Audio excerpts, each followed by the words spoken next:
শেখ হাসিনা সরকারের আমলে শেয়ার বাজার ও ব্যাংক খেকোদের অন্যতম নাফিস শরাফত সরকারের বড় কর্তাদের হাতে রেখে নয়ছয় ঘুরেছেন হাজার কোটি টাকা। নাফিস শরাফত ও তার সহযোগীরা বাংলাদেশ ব্যাংকের নিষেধাজ্ঞা সত্ত্বেও শীর্ষ ঋণখেলাপি প্রতিষ্ঠান গ্রাম বাংলা ফার্টিলাইজার কোম্পানিকে 40 কোটি টাকা ঋণ দিয়েছেন। সাবেক ফার্মাস ব্যাংকের চট্টগ্রামের খাতুনগঞ্জ শাখা থেকে জেসিকা ইন্টারন্যাশনালের অনুকূলে 60 কোটি টাকা ঋণ অনুমোদন করে তা আত্মসাতের অভিযোগ রয়েছে। পদ্মা ব্যাংকের সাবসিডিয়ারি প্রতিষ্ঠান পদ্মা সিকিউরিটিজের মাধ্যমে নাফিস শরাফতের নিয়ন্ত্রণাধীন স্ট্র্যাটেজিক ফাইন্যান্সিয়াল গ্রুপের বিভিন্ন প্রতিষ্ঠানে সরিয়ে নিয়েছেন 150 কোটি টাকা। পদ্মা ব্যাংকের অঙ্গ প্রতিষ্ঠান পদ্মা সিকিউরিটিজকে ব্যবহার করে শেয়ার বাজার থেকে 200 কোটি টাকা আত্মসাতের প্রমাণ মিলেছে দুদকের অনুসন্ধানে।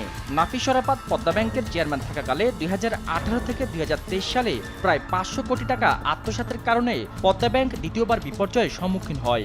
পদ্মা ব্যাংকের টাকা লোপাট করে 500 কোটি টাকা দিয়ে সাউথ ইস্ট ব্যাংকের শেয়ার কিনেছেন নাফিস শরাফত। কৌশলে তিনি স্ত্রী সহযোগীদের সহ 3 জনকে বসিয়েছেন ব্যাংকের পরিচালক পদে। মাত্র 12 বছর ও 19 বছর বয়সী নিজের ছেলে মেয়েকে বানিয়েছেন কানাডিয়ান ইউনিভার্সিটির পর্ষদ সদস্য।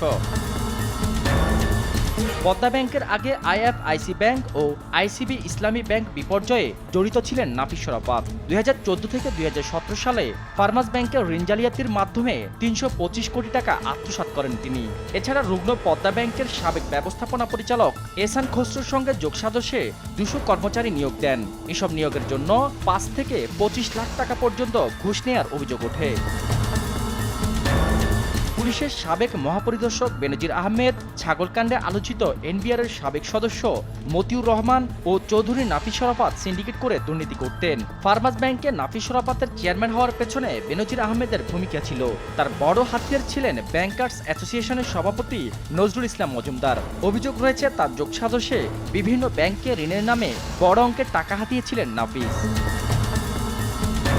অবৈধ অর্থে নাফিস শরাফত গড়েছেন হাজার হাজার কোটি টাকার সম্পদ। ইউনিক মেঘনাঘাট পাওয়ার বিদ্যুৎ উৎপাদন কেন্দ্রের চেয়ারম্যান নাফিস শরাফত। রাজধানীর ঢাকার ক্রিস্টাল প্যালেসের 3য় তলা, পদ্মা ব্যাংক কাজী নজরুল ইসলাম অ্যাভিনিউ শাখার প্লট, বসুন্ধরা আবাসিক এলাকার বি ব্লকের একটি ফ্ল্যাট, গ্রিন রোডে একটি ফ্ল্যাট ও পদ্মা ব্যাংক বারিধারা অফিসের ফ্লোরের মালিক নাফিস শরাফত। এছাড়াও কানাডাতে রয়েছে নাফিসের বিপুল সম্পদ। টরন্টোতে রয়েছে 2টি বাড়ি। এছাড়াও টরন্টোতে আজমান টেকনোলজিস্ট ইন্ডাস্ট্রিজ ও RACE ফাইন্যান্সিয়াল ম্যানেজমেন্ট ইন্ডাস্ট্রিজ নামে 2টি প্রতিষ্ঠান গড়েছেন নাফিস শরাফত। রাজধানীর বিলাসবহুল হোটেল ওয়েস্টিন ও উত্তরা লা মেরিডিয়ানের শেয়ার হোল্ডার শরাফত। স্ত্রীর নামে রয়েছে গুলশানের 102 ও 103 নং রোডে বাড়ি, নিকুঞ্জ 1-এ 2টি ফ্ল্যাট, বারিধারার মরিয়ম টাওয়ারে শাশুড়ির নামে রয়েছে ফ্ল্যাট। এছাড়া ঢাকা ও ঢাকার বাইরে তার রয়েছে বিপুল সম্পদ, প্রতিষ্ঠান ও 2টি মিডিয়া প্রতিষ্ঠান। শাহাদাত নিশাদ, দেশ টিভি, ঢাকা।